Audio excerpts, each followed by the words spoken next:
Yeah, Nick, yesterday Coach Belichick came in, he posted a picture with him. What did he have to say to you guys? What was he kind of talking to you guys about?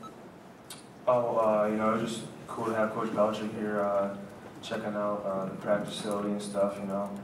I heard they had the combine stuff up there in Indy, so that's why he was taking a morning and afternoon with us, I guess, our Coach Curry. Was there anything in particular that was he sharing any, I guess, advice to you guys at all? I mean, a champion football coach coming in, it's a cool opportunity. No, yeah, it was really cool seeing him.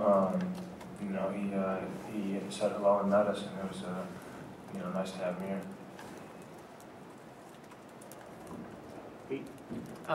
For both you guys, just obviously the rematch against Purdue didn't go too well the last time. What's the key for you guys this time around? What we need to do is just try and stop them, basically. Just get stops. That's all you can do, basically, against any team. I mean, in the Big Ten, it's pretty hard to get stops, but you just got to try and take away their inside post-ups. Just not let them catch it as easy. Just make it a little more harder for those bigs to work. Try and get them winded early. They were able to get some points on transition. So how much the key is your transition defense this time around? Transition defense is, you know, a big thing in every game in the Big Ten.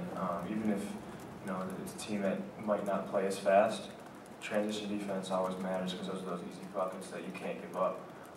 They definitely, you know, turned us over a few times and got out on some bad shots, and we just can't, you know, let those turnovers happen, and we all got to take smart shots tomorrow and limit those transition opportunities for them. Mike? For either one of you, did you guys learn anything from film from Minnesota about just how you were able to be so successful rebounding? I think just looking at some of the Purdue numbers, it seems like they've kind of struggled on the defensive glass. Have you learned anything about how you can sort of make that translate against them tomorrow night? The main thing, especially with rebounding, is just effort and just a willingness to go get the ball. We know all of us are going to be in there. We know Khan and guys like that are bigs, and are going to hit. So it's kind of a matter of the guards really going to get the ball because we know they got their hands full with the bigs pretty much.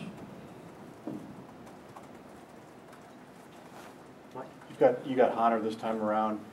How much of a difference is he making right now with your post defense? I know he looked like he did a good job against Minnesota. How much better are you guys able to not have to double team and so forth? Well, no, that's a big addition. You know, having him come back, it definitely adds a lot of length and size, and a lot of athleticism, obviously too. So he's going to definitely play big tomorrow, and anyone else, you know, on those bigs are going to have to do their job boxing out and pursuing the ball. Yogi, for you, I guess it's kind of been an imbalanced rivalry lately. Either you guys have been good in one big, or maybe before that Purdue has been, you know, the better team in one big. I know, obviously they had a big win in West Lafayette, but you guys are, I guess, competing for basically the same spots in the Big Ten. It seems like both programs are kind of rising, I guess, sort of parallel right now. How much better is this rivalry when both sides are competitive as somebody who obviously grew up in this state? Yeah, we always are going to want Purdue's best when we play them because we feel like we're going to give Purdue our best. So when both teams are playing at an extremely high level with intensity and everything, defensively making shots, that just makes it going out there, the game, that much more fun and going out there and trying to put on a show. Sure. Yogi, I think it's been 2 years since Purdue's played here. What's it mean to have them come in this building? Maybe they get to feel a little bit of the hate we feel when we play there. So that's pretty much. We got the fans behind our back this time, so we're glad we have that. Yogi's career at Mackey is over, by the way. He'll never go back, just so you know. Never. He'll never go back. Seriously. Well, you don't know that for sure. I do. So you're telling me right now that... I'm just telling you, it's over. How do you guys feel like that? I mean, as an in-state guy, I mean, do you kind of like being able to have the rivalry go both places, or how do you kind of feel about the scheduling balance instead of last year or so? Yeah, I say going and playing away. There are a few places where I actually like playing away, and I say Purdue is one of those places because just seeing all the hate, seeing all the stuff they say towards us. I mean, it's just pretty fun. Go ahead. I think A.J. Hammonds had like 8 blocks last time you guys played him. How do you move him out of position, and how do you guys kind of avoid those blocks at the rim this time around? Well, whenever we drive and get, in the paint, we have to be smart with those opportunities. We definitely need to get into the paint to make our offense work the best, but we can't be challenging him at the rim because he won a lot of those battles last time.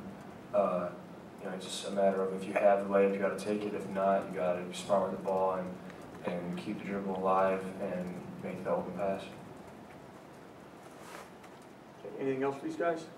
Yeah, you have a knack for driving to the rim, and it looks like disaster's coming, then you can kind of go right underneath the rim and come back the other way.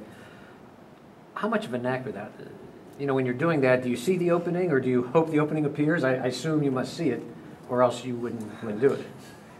Yeah, I see it most of the time. I feel like I've learned what Coach says just to ice the ball. So normally I'd say my freshman year, a little bit of my sophomore year, I'd go to the baseline, kind of jump out of bounds and throw that pass. But now Coach Green has taught me how to keep my dribble, basically, trying not to, force myself to turn the ball over and make a pass. So if I just keep my dribble alive and keep everyone spacing, I know when I drive, everybody collapses. So somebody has to be open. I was going to say, when you get on the other side of that rim, now things must be really wide open for a teammate. In other words, the pass, right?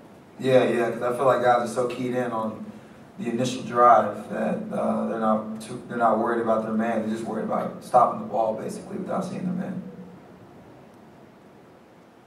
All right. Thanks. Okay, thank you.